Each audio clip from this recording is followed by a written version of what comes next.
इसरो की पैदाइश कब हुई, जवाहरलाल नेहरू का क्या सपना था, क्या ख्वाब था। तो आज जिसने किया है यकीनन उसको सेहरा उसके सर बन जाए, कोई तकलीफ नहीं है, उसको मुबारकबाद मिल जाए, कोई तकलीफ नहीं है। आज का साइंटिस्ट, आज के वो नौजवान बच्चे जिन्होंने चंद्रयान बनाया या उसको वहां तक पहुंचाया, और जो भी कौम के लीडर्स होते हैं, जो भी रहनुमा होते हैं मुल्क के, वो भी क्रेडिट ले लें तो उसमें कोई मसला नहीं है। लेकिन भूल ना जाएं कि ये शुरुआत किसने की थी, क्योंकि ये 14 दिन में, 20 दिन में, 2 साल में, 6 साल में बनाने वाली बात नहीं है। ये एक लगातार इसरो अपनी जिंदगी के पहले दिन से लेकर आज तक इसरो ने काम किया, तो ये मुमकिन हुआ। राहुल गांधी हर जगह पर जा रहे हैं, लेकिन सवाल ये उठ रहा है कि मोहब्बत की दुकानें आप खोल रहे हैं, अब हरियाणा नहीं जाते, नू नहीं जाते, आप मणिपुर चले जाते हैं, ये सवाल भी उठने लगे हैं। नहीं, अब देखिए, आप मुझे ये बताइए, लुलु जो खुले हैं, मॉल्स खुले हैं, वो कितनी जगह खुले हैं? मैंने तो कल देखा कि वो यूपी में खुला है, पहले तो दुबई में खुला था। अब यूपी में मैं गया, मैंने कहा अच्छा यहाँ भी लुलु मॉल खुल गया। अब पता नहीं गुजरात में खुला है कि नहीं खुला है। तो देखिए, जो खोलने वाला होता है उसको भी तो बेचारे को मौका दिया जाता है कि पहले कहाँ जाना है, कहाँ खोलना है, मार्केट कहाँ अच्छी है, उसको देख के खोला जाता है। हमारी मार्केट क्या है? हमारी मार्केट नफरत है। जहाँ ज्यादा नफरत दिखेगी वहां प्यार की दुकान लेकर हम पहले जाएंगे और उसके बाद वहां से फिर और जगह फैलाएंगे। आप देख रहे हैं देश लाइव, देश की आवाज। मेरे साथ में इस वक्त साबिक कानूनी वजीर और वरिष्ठ अधिवक्ता सलमान खुर्शीद साहब मौजूद हैं, जो अहमदाबाद के दौरे पर एक खास कार्यक्रम में हिस्सा लेने के लिए आए थे। हम बात करेंगे जो मुल्क के मौजूदा हालात है, 2024 के चुनाव सर पर हैं, किस तरह की तैयारियां हैं, किस तरह के मुद्दे रहते हैं और किस तरीके से मुद्दे जो है वो गौण कर दिए गए हैं। सलमान साहब, सबसे पहले बहुत बहुत शुक्रिया कि आपने हमें वक्त दिया। सलमान साहब, जिस तरीके से 2024 का चुनाव सर पर है, लेकिन उससे पहले मुद्दों को बाकायदा मीडिया से गौण कर दिया गया है या करवा दिया गया है? देखिए, ये सवाल आप पूछ रहे हैं, आप मीडिया से ताल्लुक़ रखते हैं, तो ये सवाल तो मीडिया आपस में पूछे तो बेहतर है। हमारी तो इल्तिजा है, कोशिश है कि हम जो भी सोचते हैं, करते हैं, कह रहे हैं, हम चाहते हैं कि मीडिया उसको ज़्यादा से ज़्यादा पब्लिश करे, शाया करे। अगर किसी को उससे इख्तलाफ है, कोई इसको पसंद नहीं करता, तो वो मीडिया पर ही हमारी मुखालफत करे, हमें कोई मसला नहीं है। लेकिन हम ये मानते हैं कि मीडिया को जजमेंटल नहीं होना चाहिए कि आप फैसले मत सुनाएं हमारे बारे में। जो फैसला सुनाना है वो अवाम को सुनाना है।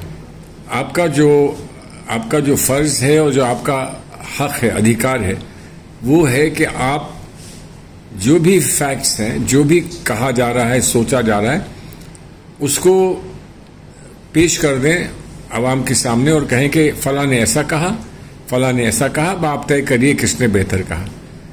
हमें वहां तकलीफ हो जाती है, थोड़ी शिकायत हो जाती है, जहां हमारे कुछ कहते ही या करते ही एक जजमेंट आ जाता है कि ये तो सरासर गलत है, ये देखिए, ये तो हमारे मुल्क के खिलाफ है, ये तो हमारे मुल्क का विरोधी मामला है, एक्सेट्रा। उसकी थोड़ी सी हम लोगों को शिकायत होती है, क्योंकि डेमोक्रेसी में जब तक, और आज की डेमोक्रेसी में जहां मीडिया को देखकर, सोशल मीडिया को देखकर 1 मिनट में आदमी अपना फैसला बदल सकता है, तो आज डेमोक्रेसी में कितनी बड़ी जिम्मेदारी मीडिया पर है। हक भी है मीडिया का और दायित्व भी है, जिम्मेदारी भी है। तो मैं तो उम्मीद ये करता हूं कि ये सवाल मीडिया आपस में बैठकर मीडिया के लोग इस पर डिस्कस करें, गुफ्तगू करें, और उसके बाद वो जो समझते हैं सही है उसको करें।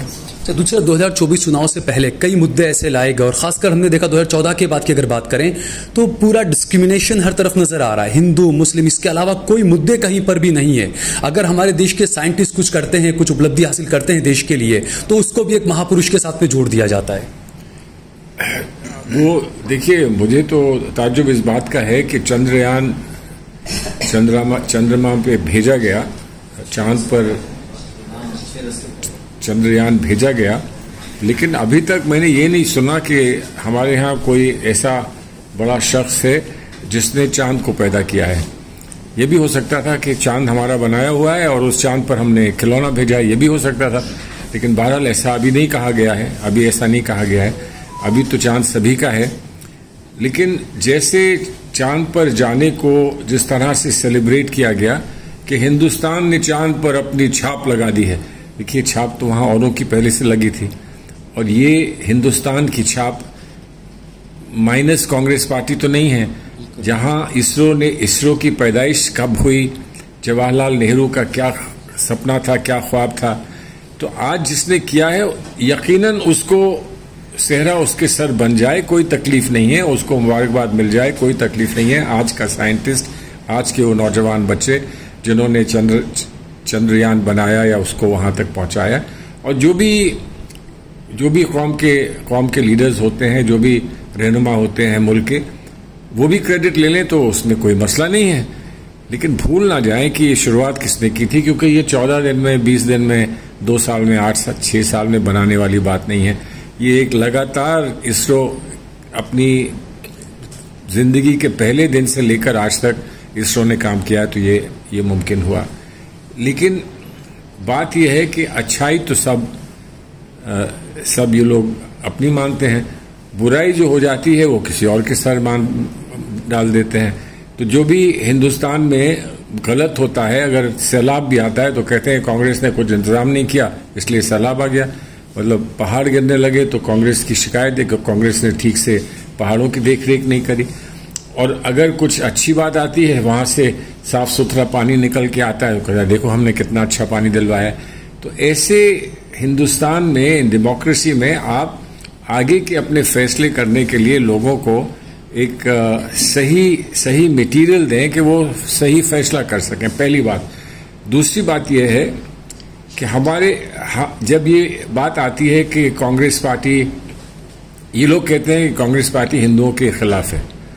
कांग्रेस पार्टी के जो अक्सरियत कांग्रेस पार्टी में है वो हिंदू हैं, और जो नेता हैं वो हिंदू हैं, हमारी टॉप लीडरशिप हिंदुओं की है। हाँ, मुसलमान भी हैं, वो अच्छी बात है, तो मुसलमान तो इनके यहाँ भी है, लेकिन उनको ये कोई ओहदा नहीं देते, वो बेचारे पीछे पीछे भागते हैं, दौड़ते हैं। लेकिन जब हम हिंदू की हिमायत की बात करते हैं तो हम पर ये इल्जाम लग जाता है कि हम सॉफ्ट हिंदुत्व कर रहे हैं, और इसको मुख्तलिफ लीडरान ने इसको अलग अलग समझाने की कोशिश की है। बात बड़ी स्ट्रेट फॉरवर्ड है और बड़ी सिंपल है। हमको हिंदुस्तान में हिंदू और मुसलमान दोनों के लिए सोचना है। कैसे ना सोचें, एक अक्सरियत में है, इतने बहुत सारे हैं, एक अकलियत में है, वो भी काफी है लेकिन बहुत कम नहीं है। तो हम दोनों के लिए सोचेंगे और दोनों के त्योहार में, दोनों की खुशी में हम रहेंगे। तो एक की तस्वीर लेकर ये कहना कि ये हिंदुओं में ही है सिर्फ, और दूसरे की तस्वीर लेकर ये कहना कि ये मुसलमानों में ही सिर्फ है, तो वो गलत है। हम तो सबके साथ रहना चाहते हैं, और वही एक तरीका है कि हिंदुस्तान में एक गुलदस्ते के समान, एक बगीचे के समान हम लोग साथ रहें। किसी ने ये सोच लिया है कि इस बगीचे में फला नहीं रह सकता या इस गुलदस्ते में फला नहीं रह सकता, ऐसा हो नहीं सकता। वो कर लें, हमारी जनरेशन को ख़त्म कर दें, अगली जनरेशन को ख़त्म कर दें, पर आखिर में फिर हिंदुस्तान की जो आत्मा है, जो हिंदुस्तान की रूह है, वो अंगड़ाई लेगी और इनको मात खानी पड़ेगी। मेरा ऐसा मानना है। अच्छा, आप वरिष्ठ अधिवक्ता हैं, कानून को बारीकी से आपकी नजर रहती है। जिस तरीके से जो कवानीन में भी जो आईपीसी, सीआरपीसी, तमाम चीजों की जा रही है, दूसरा यूनिफॉर्म सिविल कोड की बात की जा रही है, तो ये जो आईपीसी, सीआरपीसी जो तब्दीलियां हो रही है, इसके क्या नुकसान और क्या फायदे हो सकते हैं? देखिए, तब्दीलियां करें, इसमें कोई मसला नहीं है, लेकिन तब्दीली करें तब कहें कि हमने की है। अब सेडिशन कहा था कि हम हटा देंगे,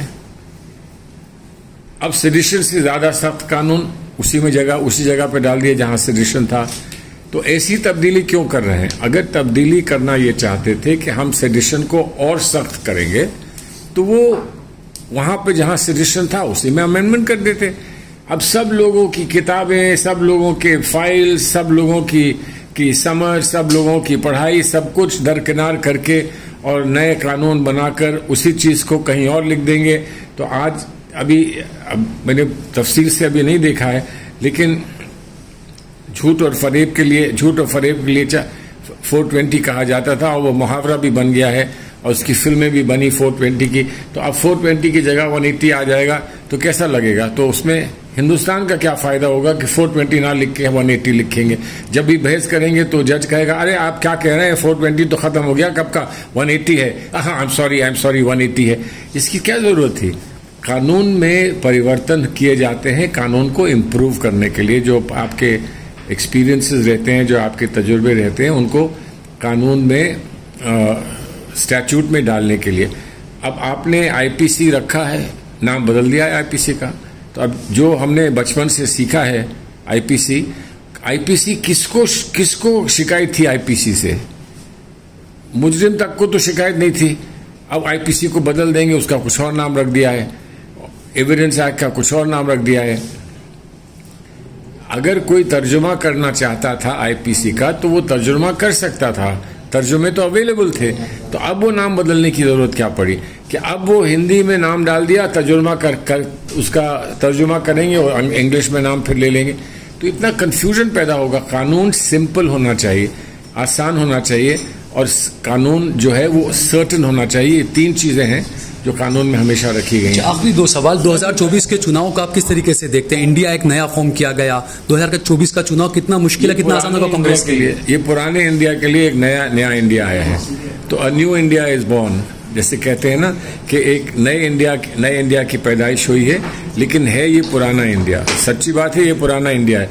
जो आइडिया ऑफ इंडिया था वो बहुत पुराना है। उस आइडिया ऑफ इंडिया को हम एक नए फॉर्मेट में पेश कर रहे हैं मुल्क में, और इसमें एक कोशिश है कि सब लोगों को साथ जोड़ के ले आएं। और मैं उम्मीद करता हूं कि जब सभी लोग जुड़ेंगे तो हमें कामयाबी मिलेगी। इंडिया को कोई मात नहीं दे सकता है। अच्छा, आखिरी सवाल ये कि राहुल गांधी हर जगह पर जा रहे हैं, लेकिन सवाल ये उठ रहा है कि मोहब्बत की दुकानें आप खोल रहे हैं, आप हरियाणा नहीं जाते, नू नहीं जाते, आप मणिपुर चले जाते हैं, ये सवाल भी उठने लगे हैं। नहीं, अब देखिए, आप मुझे ये बताइए, लुलु जो खुले हैं, मॉल्स खुले हैं, वो कितनी जगह खुले हैं? मैंने तो कल देखा कि वो यूपी में खुला है, पहले तो दुबई में खुला था। अब यूपी में मैं गया, मैंने कहा अच्छा यहाँ भी लुलु मॉल खुल गया। अब पता नहीं गुजरात में खुला है कि नहीं खुला है। तो देखिए, जो खोलने वाला होता है उसको भी तो बेचारे को मौका दिया जाता है कि पहले कहाँ जाना है, कहाँ खोलना है, मार्केट कहाँ अच्छी है, उसको देख के खोला जाता है। हमारी मार्केट क्या है? हमारी मार्केट नफरत है। जहाँ ज्यादा नफरत दिखेगी वहाँ प्यार की दुकान लेकर हम पहले जाएंगे और उसके बाद वहाँ से फिर और जगह फैलाएंगे। ये तो एक तहरीक है, और अब तो हम गली गली कूचे कूचे में मोहब्बत पहुंचा देंगे, तो फिर ये कहना ही नहीं पड़ेगा कि ये पहले आई कि वो पहले आई। तो लेकिन सिर्फ सवाल ये पूछिएगा कि यहाँ आ गई कि नहीं आ गई। हम अपनी कोशिश यही करेंगे कि हर जगह हम पहुंच जाएं, हर दरवाजे हम पहुंच जाएं, हर घर पहुंच जाएं, हर दिल में हम पहुंच जाएं। अगर ये सब हो गया तो फिर कौन हमारे सामने खड़ा हो पाएगा। ठीक है सलमान खुर्शीद साहब, बहुत बहुत शुक्रिया हमसे बातचीत। शुक्रिया, थैंक यू।